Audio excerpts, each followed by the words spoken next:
Oyo so la papa baloko na biso tango yikoki. Biso sikoyo tomi pesa. Ta makambo misato. Bolingo mipeko isa. Keke nyonso komona yo. Ekoe mama na biloko na biso mama yonde ojali mama ya mabota. Sika wa tango yikoki. Amenta lobaki akoningisa mokili. Tango wana oyo ezali te maloba nyonso papa alobaki eza kokokana 100 ans kobota makambo ebele.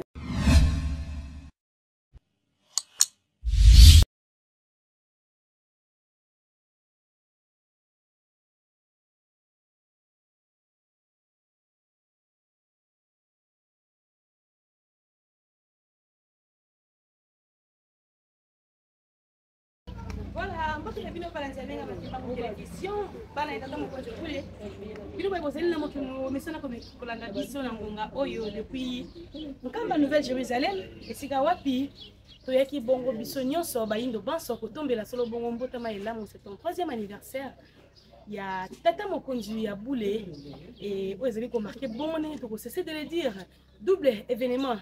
Il y a Bokaboli Nzoto pe molimo kuna na Elisabethville comme ancienne appellation Lubumbanti au biso na binoto yebi awa sikaboye comme les biso na kati ya mabele santo depuis la haute colline sainte de Nkamba esika wapi tozwami kasi nini tokolobaka ete ndenge nzambe na soko tasaka biso tango nyonso ete mabota na mabota bakoya Yerusalemi koluka ngai kimbangu nzambe yangwana etiki biso sima ya likambo te biso a tozali na sima ya restaurant ngo bokomuna na kati ya atelier kutana bandeko artiste otomoni avant bato tomoni ba tableau de peinture ndenge to ko découvrir na bino elongo yango lokwa to na mboka ya Boulé moko te eloko moko te ezali koleka pona lokumu ya nzambo ngai no to sepeli kopesa maboko to kotikala à côté de ça voilà na kosenga na papa cameraman na sima na ngai oyo bana ko balancer d'abord caméra pour que to kuta kati na ko fit na kati ya ko tombe la solo bongo mbotama et lambu voilà.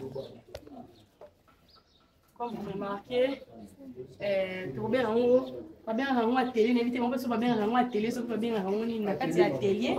Par pour ça là, bambou taquet en beauté. En beauté maman. Vous avez madame ouais. Voilà, vous allez mettre ma dimbango et c'est bien ça qui biso na koleka na koyoka na komona. Pour bon après mission en gamme comment on appelle bande de artistes ba pour ça là des bons misala.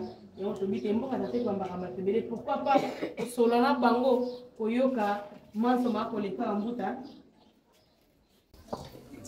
voilà ah biso ko zaka batata na ba mama donc papa nani Louvani Zepekeno papa Zepekeno bino wali na mingi artiste hein papa Zepekeno to moni bino na kati ya mboka ya Boulé sika wapi boko sala misala oyo Jean Kalisa biso nani bozali et biso na c'est ton 3e anniversaire mbotama ela mukande mutizo ko renye Nicolas c'est le fond des années caméra pour cabine biso tozali lisanga to babengi na kombo ya collectif Arevi. OK Mais awa na cadre ya anniversaire toza bakimbangliste physique te mais toza bakimbangliste de l'esprit parce que kimbangu aza koko biso bayini aza moto moyindo aza congolais lokola biso. Très bien. Voilà pourquoi il y a un cadre wana ndenge bomoni lisanga na biso awa on peut passer message na ndenge na biso tableau par tableau ils ont na signification na ils ont ndenge na yango ya kolimela yango so tosali na ndenge mopandi kote mosusu bati tata simo yali tutana tata simo kimbango ya cité ngambo mosusu tata simo kimbango basala ya réincarnation na nsima tomoni bompe ya mama mwindu bazwaki likanisi ya kolamusa mosala ya papa simo kimbango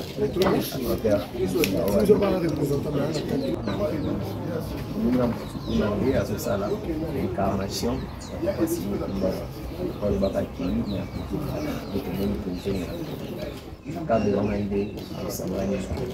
lisanga na bino bozali bascripteur bino mpenza boyebi mingi mosala na bino kolingola donc boza lisanga tosanganaka baartiste nyonso to kaka bapeintre ndenge tokomona bo tosanganaka tobengi nano na nkombo ya collectif elakisi deja complément to ensemble ya baartiste disciplinaire oyo babengi sculpteur, peintre, architecte, communicateur visuel, céramiste, batteur de cuivre, donc biso tosangani na likanisi moko yango omoni mpena na kati ya esi.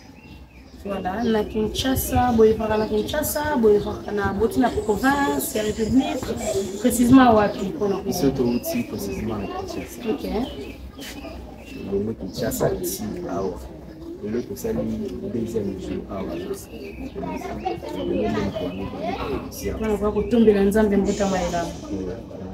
Makambo mingi wana tokokatisa mpe na ngambo kosola mpe na bababa soki ekoderange mpe bien ke bayi na kati ya mosala me tokoyoka nano mpe bango na mayo bali kosala. Voilà le caméraman. Voilà, bandeko mosusu mpe nde bazali tomoni mpe mama mpona na ngambo mpe azali moko ya bino.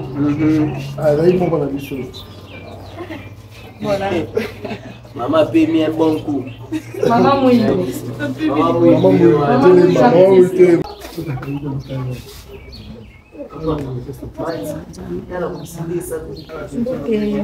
Nabengi yo na kombo ya nani pe na kati ya bisanga ya bandeko na biso baartiste awa ozali solo bongo nani olobela mpenza likambo yango na kati ya molai bate komona yo kotala teinture na yo femme noire femme africaine donc mokumba mpenza ya mama Mouilou evandi na kati na biso bamama oyo ezosenga biso mpenza tozala ndakisa yango tomoni na kati ya nkamba sango ezali nini na bayeba kolanda biso na mokili mobimba na ngongoli.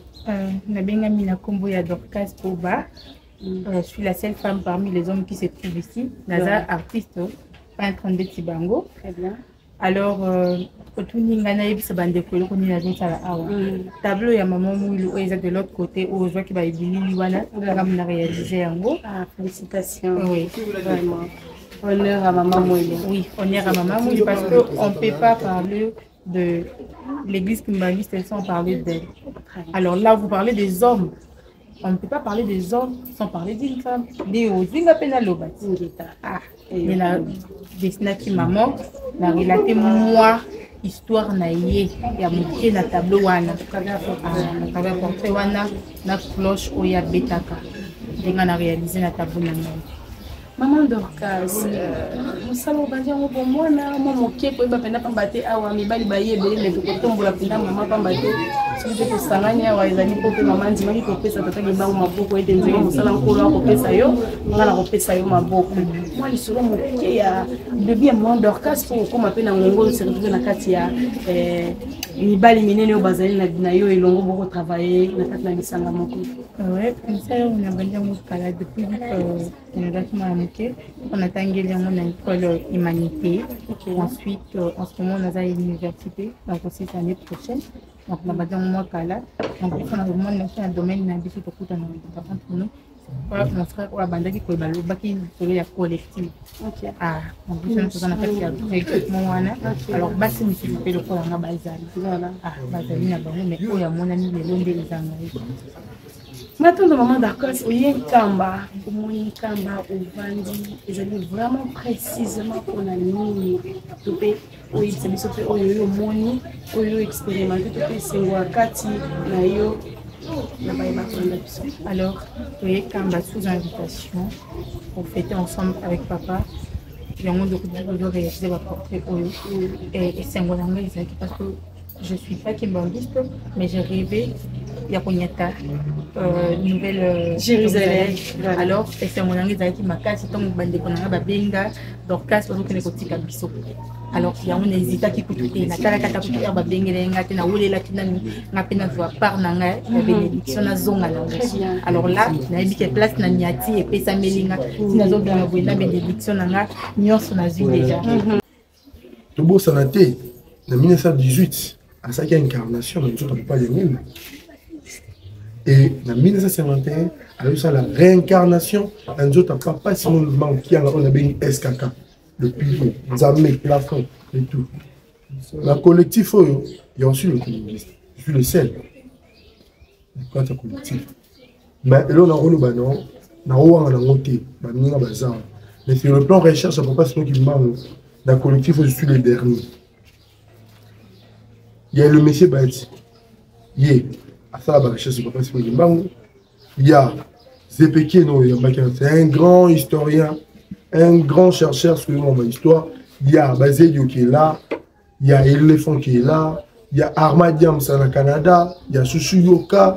Il y a Kitombolo. Il y a Mirimba. Eva Mulumba. Dorcas. Beverly. Stéphane. Toza et Beverly. Est-ce que les tambours, oh, le mot de l'India, ils ont rapport à l'autophone sur les renforts de la carte qui nous disent que tout est. Non, il y a des bichotés. Il y a des bien. Là, on a un collectif au Biba. Là, il y a des ambitions sur la recherche à propos de ce monde. Là, on a un souka. Non, on a un donc, tu m'as dit que ça, on a la recherche, naïf so bien. Dans la mouninga moro longtemps à Combo, tout ça, on a tellement c'est mon ami. On discute tellement, c'est mon ami que j'aime beaucoup. Qui tombe. Hier, à Ebisanga, moi, on a 400 soit bête dans les solos. Il y a des marabouts. La bête dans les solos, pas 6 mois, il coûte cher. Mais il y a un moment, on a bête dans le monde. On a bête dans le monde. Au moins, qu'il y ait collectif mobile, mais ça motivé. Vous comprenez, maman? Et dans l'item, il y a un route. Par rapport à la motivation, par rapport à l'écriture, à l'histoire, il y a un moment qui est tout à et je salue deux marches là où il n'est pas dans le collectif. Je salue Armad Yangenda à la Canada. Beverly, moi, Beverly, il y a un défilé. Un nom qui m'en guise. On a Stéphanie qui est restée. On a Eva Mulumba. On a Mouve. Il y a Armando. Il y a. On est plein. Tout est bien. Il y a un psycho mère. Dans ce cas, qui m'ont dit que papa signé le nom de Baki, Bano avait belé le banda, Bango Bazan. Pour faire une histoire, Namo dans le Banam Tasuka. Bako, Beta, Biso, Fibado, Bamaso, Abanga. Très bien. Et Lélo, c'est ton 3e anniversaire de ton produit. Vous l'avez un cadeau, arrivé, bon, c'est pour tomber là. C'est mieux, c'est notre parrain. On peut même citer les noms si possible. Il n'y a pas de problème. Le recteur de l'université Simon Kimbangu étant intellectuel, j'ai bien dit. Le recteur de l'université Simon Kimbangu, étant intellectuel, étant que chercheur, étant que l'homme de science, quand on parle de science, on voit la scientifique, la science à ma bêtise. L'homme de science et l'homme spirituel aussi. À mon avis, cadeau appelle ça papa. Il faut appeler ces cadeaux, il y a portrait, il y a toile, pour les qui à vivre. Mais il y a beaucoup de surprises d'autorisation maman, ça mon câble, on va venir sentir, ça va calme, vraiment un peu mieux. Pour 2025, 1000 € comme un petit A. Et quelque chose se prépare en 2025? Oui, bien sûr, on peut même l'annoncer. Si le DG, je peux annoncer, c'est là. Bon, je pense que le DG aussi va communiquer parce que... Oui, bien sûr, mais comme m'a dit de l'annoncer, tu vas partir sur lui. Le 6 avril 2025, on a une explosion festival. Au nom de Papa Simon Kimbangu. Sosola, Papa Simon Kimbangu. 6 avril 2025. Oui. Expo Festival. Et vous avez un bon appui? Et vous avez un bon appui. Ok, vous savez, oui, bien sûr. Bien. Mais avec Banankamba, déjà, on a fait un année au Toza. On a un lancement dans le pays limitrophe. Quand on parle de pays limitrophe, on va prendre la ville, Angola et tout. Parce que c'est une exposition itinérante. Exposition au Tambola, partout dans le monde entier. On a eu un secrétaire. Le DG est là, moi je suis secrétaire. Royo Kaye, il y a un panzali sang sur le saf. Mais autre lobby, maman, biso bandima, papa sur une banque. Tout ça la macasse. Le bateau à Libana. Merci beaucoup. Papa Mbote na bino. Mbote maman. Mbote na baignon sur le vraiment na nzela ya menga makimba mu télévision. Et tout petit bien na kamba ya Mbote tout bana masolo et kalisa na biso na kombo no ezali nani et puis mosala beaucoup sala na isanga bandeko bokamba nani bozali en réalité. Ngana bengami na kombo ya Bahati Mukomezi, azali secrétaire général ya Lisanga ba artiste. Bengami na kombo ya RV. Oyo siège national na biso evandi na mboka ya Kinshasa. Papa Bahati, boye na nkamba ne bandeko batali siko na kotombela solo bongo mbotama elamu na kata mokonzi ya boye. Kasi yo moko nano en tant que moindo likambo yango sosoli yango boni pe motivation na yo oyo zipete kwa komema ti awa na kotala o na kati ya réalisation ya portrait kitoko ozali kosala mpona tata mokonzi ya bule. Tata mokonzi ya bule Simon Kimbangu mpona nga azali ya biso nyonso yango pamba te toye na lingomba oyo mpona kotumela mokolo ya lwa na mbotama ya papa Simon Kimbangu Tiangani ezali mpona biso nyonso bayindo mokili mobimba mpe na baoyo bazali bayindo te kasi bazali kososola bokonzi na bolamu ya tata Simon Kimbangu. Yango wana tozosala bikeko oyo omoni mpona kolakisa na mokili mobimba ete papa Simon Kimbangu azali mpe akozala moko ya motindami ya moko ya motindami mpe molimo santu oyo tozali na ye na lingomba oyo ya nkamba. Na bandeko bayebi te tout bana koyeba to baliloba soka peut-être mpona mokolo malelo bali tokende pasili pa annoncer activité oyo ezali kosekretare ya makasi na le 6 avril 2025. Motivation ezali nto mpe message nini okolanse na bayindo nyonso ya mokili mobimba na baafricain na kososola likambo yango mpe moko ya bagene baza déterminé na likambo tata ndenge na kutima alobaki to prise en charge na koyekola mosala po ete ekwa kosunga biso liloba ezali nini kutu kotikala na biso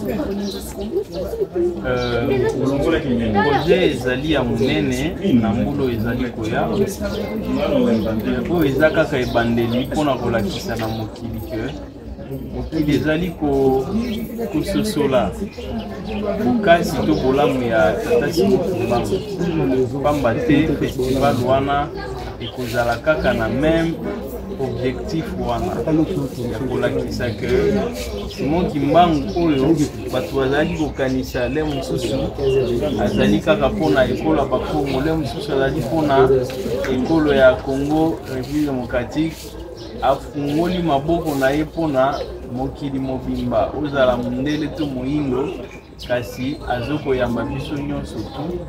Yango wana tosepeli tolekisa message wana na batablo na biso po mokili eyeba kozonga na ba valeur originelle ya spiritualité africaine. Merci beaucoup papa, tondi bino botondi pe bonne fête, bon séjour na bino na kati ya Yerusalemi. Solo ba kolanda bitu mokili mombala nzela ndenge makambangu moko bisiko otokanza sawa na mokonzi wa bole. Olimbi sipona mo moto moke ko zala kati mosala na kati ko réaliser ba tableau de oyo. Simoni solo moke bandeko ba kolanda biso. Kombo na nani ye na nkamba nde bandeko bakisi ete boye mpona kotombela mbotama elamu na tata mokonzi wa bole kasi okomi oniati omoni nini kokoloba mpona maso wana. Merci beaucoup pour la parole pour Pessina. Merci. Bengami na kombo ya Desalo Portugal éléphant. Premièrement, il faut motiver tout d'abord ya koya na kamba. Eza kakate question ya religion comment. État que l'homme noir, état que panafricain en fait. Yango est motivé tout d'abord ya koya na kamba pona ya kosepele longo na ba biso kati kamba ko ba ngani. oye omoni onyati nini okoki koloba na mwasi oyo omoni epuis depuis toyaki mpe mokolo ya liboso papa kotie temple ya lobi en tant que moyindo nyonso oyo ayebi source na ye mpe spiritualité na ye esika evandi okoki koloba nini mpona makambo yango bon na oyo nyonso namoni na kati ya kamba etaki artiste donc na sentir énergie moko spirituelle, énergie spirituelle africaine en fait. Donc originalité, la biso banois, à sentir en comment. Tout d'abord, la moni paysage la bino, paysage déjà bien, et puis façon papa, azoloba. En fait, les langage mon coup les amis sacré en fait. Sacré. Peut-être ceux qui ont l'icolo, peut-être comprendre. Les têtes aux noirs. Noir, ce n'est pas que noir quand on a pauvre et noir, non. Il faut être noir aussi dans les sangs, en fait. C'est ça. Donc, on a la monnaie à bien, le katakam. Merci beaucoup. Est-ce que tu as une explication à ta bonne amie? Ah bon, pas de problème. Pas de problème. Papa. Tableau nanga ezolobela na botama ya sika ya papa Simon Kimbangu. Papa Simon Kimbangu alobaka na kobotama na kozonga lisusu. Na kozonga lisusu na kati ya bino. Yango na représenter papa Simon Kimbangu. Oui, Nagota Bani, parce que le tableau nous a projet en cours, il y a finalité. Nagota, la date. Alors, dans l'obéli, papa Simon Kimba, j'ai présenté l'année où Azalaka, et puis on a représenté moi, la vidéo. Donc, le 4, il y a la CETA. Pour dire quoi? D'une manière artistique, représentant quoi, on a illustré le message mort de Lingue, toujours on a reçu sur la vie, oui, dans la ligne, la 4. Donc, papa Simon Kimba, on l'a battu à Ozong. Et puis, Ayaki, le sous Ozong, Kaka, message pas appeler ça qui, puis Koki Samaka. Nanzoto boy, aye, esprit na ye, a se carnet de sous Nanzoto boy. Donc aye, aye et pas papa d'aye. Oya aye, alors, kaka aye, kaka wana. Aye sous oya, nandenga lelo, tout le monde, papa Simon, sous physiquement na miche. Merci papa éléphant. Les amis, c'est selon oyebi ona bino là tout tombe bino les publics dans ce séjour madame la mboka ya boule nous avons appris ça sur boyebi ya koleka mbuta mbote na yo solo ozomi na kati ya mboka ya boule liloba no ezali nini ko banda na kopesa biso kombo pe ko talisa na biso utaboyaki na ndenge tokuti yo na kati ya atelier na ko réaliser tableau na yo. Merci pour la parole tout d'abord. Là, comme on a héritier, déjà l'artiste collectif a réuni. Et là, qui a un objectif pour qui n'a pas de construction. Toujours les abonnés pour souhaiter les joyeux anniversaires, pour assister à l'événement où ils ont mené pour le peuple, pas seulement pour la Kamba, mais pour le peuple africain. Voilà pourquoi nous avons réalisé la tableau. Ok. Voilà, oyaki na Kamba omoni oyoki otali liloba to pe sengo na weza lini ntope oyo koke nango mwento moni papa to sepeli elongo nini yokoloba pe message na bayeba kozoli bakwa kolanda bino na nzela ya Mbenga Makimbangu télévision. Pour nanga eza déjà l'immense plaisir ya kochama awa na sipela kan l'histoire ya papa Simon Kimbangu nanga kosala ba recherche oyoki pa borniche ndenge azoloba Et Nazara vraiment passionné à l'histoire de Basi Moussa. Kocha Makolo, on a aussi Kaisa le sous-plaisir en place. Pour la bâtiment sur Barolandanga, surtout pour la population, peuple africain, va prendre conscience de Papa Simo Kimba. Ça n'a pas donné au peuple africain, ceux qui ont tiré en Misala, Misala qui est Afrique, qui est Afrique. Matondo Mingi Mbuta. Merci. Okay.